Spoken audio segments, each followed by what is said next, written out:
Parce qu'on est habitué comme ça, on est conditionné comme ça. Maintenant, je vais pratiquer l'année prochaine, j'aurai tel stade, tel niveau, tel ceci. Mais dans la pratique, bien sûr, il y a un enseignement, il y a une progression, mais cette progression ne se fait que dans le présent.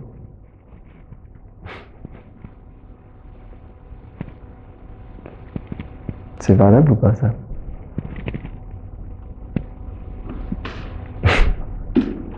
Cette progression ne se fait que dans le présent. Peut-être dans 2 ans, vous direz « Ah, ça fait 2 ans que je pratique, j'ai progressé ». Vous pourrez le dire mentalement. Mais en fait, tout ce que vous faites, c'est maintenant. Même si vous pratiquez un exercice, vous dites « Ah, j'ai du mal à le retenir, j'y arrive pas et tout », mais vous êtes présent et vous vous en rendez compte. C'est déjà la pratique. Même après, vous faites de la méditation, j'ai trop de pensées, j'ai trop de choses. Ah, aujourd'hui, j'y arrive pas. Mais vous êtes déjà en méditation. Parce que vous êtes avant toute chose.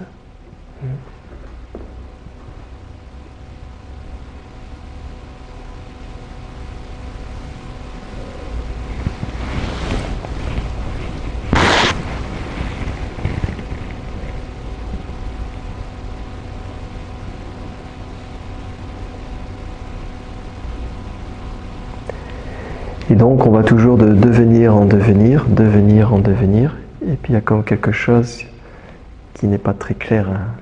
Même si tout se passe bien, il y a quelque chose qui est un peu... C'est comme un 45 tours qui tourne en 33 tours. Pour ceux qui connaissent.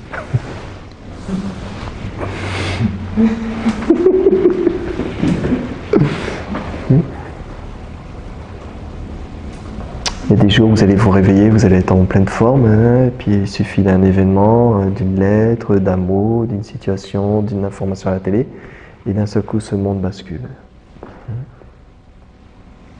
Et donc, voilà, parfois même sans raison extérieure. Donc il y a toujours quelque chose qui est en mouvement, c'est le yin-yang. Ça, il n'y a pas de problème là-dessus. Le yin-yang est toujours en mouvement. Mais des fois, on voudrait que ce soit vraiment yin, et des fois vraiment yang. Des fois, on voudrait que ce soit blanc, et des fois, on voudrait que ce soit noir. Peut-être si à un moment donné, on prenait le blanc, le noir, et que c'était ok les deux. Le oui et le non, ok dans le maintenant. Et là, le mental va dire, ah ouais, mais non, il y a des choses ok, mais des choses non. Donc c'est à ce moment-là qu'il faut écouter le discours qui se passe à l'intérieur et voir si c'est vrai. Que le mental vous dise, non, non, là, cette situation-là, c'est oui, mais cette situation-là, c'est non. Et voir à ce moment-là ce que le mental vous dit. Et voir l'agitation à travers ça. Parce que c'est dans l'agitation, la dualité, le monde moderne nous le rend bien, c'est dans la dualité que vous pouvez approfondir la sagesse. Ou soit vous vous échappez dans des plaisirs extérieurs, dans des loisirs, pour justement vous sortir de ce monde chaotique. Sur YouTube, il y en a une qui avait dit « Oh, c'est l'enfer sur Terre ». Mais j'ai dit, celle qui voit l'enfer, est-ce que c'est l'enfer pour elle? J'ai dit, sers-toi de l'enfer pour rentrer dans la méditation. L'enfer te permet d'aller dans la méditation. Parce qu'elle dit, maintenant je pratique. Donc je dis, c'est grâce à l'enfer que tu pratiques la méditation. Donc c'est-à-dire, si vous avez des émotions fortes, s'il y a des événements importants, ça c'est comme le terreau, c'est comme la boue. Alors tiens, c'est de la boue, je dois m'en débarrasser. Et si à un moment donné, vous regardez cette boue, et vous utilisez cette boue pour cultiver et laisser pousser, on dit c'est la fleur de lotus qui s'ouvre. Vous voyez, les fleurs de lotus, c'est super beau, ça s'ouvre pleinement. Pourtant, tout au fond, c'est dans la vase, ça pue, c'est noir. Et tout de suite, ça rayonne.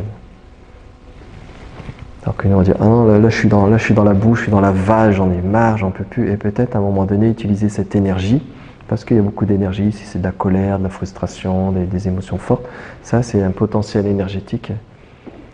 Donc, on a le réflexe de dire, non, ça, c'est pas un cadeau, c'est pas pour moi, j'en veux pas, je vais le repousser. Et à un moment donné, si on commence à écouter. Donc, pas écouter avec le mental, parce que le mental, lui, va forcément vous dire ceci, cela, mais commencer à écouter. Et à utiliser ce terreau, utiliser cette énergie, ce potentiel pour commencer à à laisser au contraire, il y a quelque chose qui s'ouvre, en apparence aussi.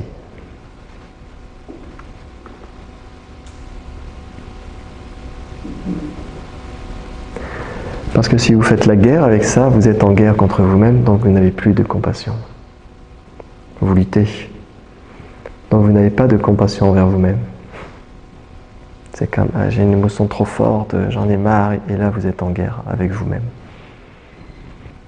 Donc à un moment donné, vous pouvez faire le drapeau blanc et dire, ok, je m'assois, je regarde ce qui est.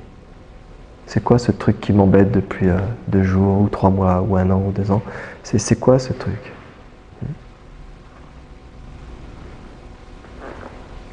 Donc tout ça, c'est des offrandes.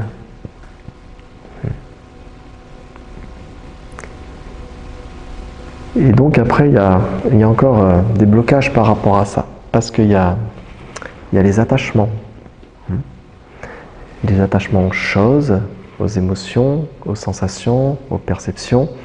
C'est-à-dire qu'on va s'attacher à quelque chose de joyeux, on va pousser quelque chose de triste, on va s'attacher à soi-même, au corps, etc., etc. Et tout ça, ça crée une certaine souffrance. Parce que cet attachement, c'est aussi lié à l'illusion. C'est le monde du samsara qu'on dit en bouddhisme, c'est vraiment le monde des illusions qu'on a créé, et qui se crée dans la mémoire humaine. Donc, il n'y a pas 40 solutions, il n'y a pas 36 solutions plutôt. Il n'y a pas 36 solutions pour à un moment donné mettre fin au cycle. C'est juste, c'est à un moment donné mettre un frein au conditionnement et aux habitudes et regarder ce qui est. Et en regardant ce qui est, vous allez voir dans un premier temps ce relâchement, cet apaisement, peut-être pas tout de suite. Il y aura peut-être comme des vagues qui reviennent en force. Et puis cette vague-là, vous vous en servez pour pratiquer, aller un peu plus loin ou plus près de vous-même. Et puis les choses vont tomber. Ce qui vous paraissait solide, ancré comme ça, et d'un seul coup, c'est comme les nuages.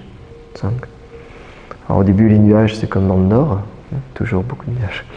Et puis progressivement, vous êtes de plus en plus, c'est comme l'espace, le ciel bleu. Donc on peut faire des pratiques de sophrologie, de relaxation, de qigong, tout ça. On va se faire du bien, on va se relâcher, on va équilibrer d'une certaine façon le yin-yang. Mais ce n'est pas encore le cœur de l'enseignement. Le cœur de l'enseignement, c'est vraiment se lâcher dans la pratique, c'est-à-dire lâcher la personne même qui pratique. C'est-à-dire dans le mouvement se fait de lui-même. Dans la méditation, le méditant est comme observer lui-même dans la méditation. La méditation se vit d'elle-même. Il n'est plus quelqu'un qui veut absolument avoir des résultats, méditer, ceci, cela, aller dans telle direction. Il y a juste être, ici, maintenant.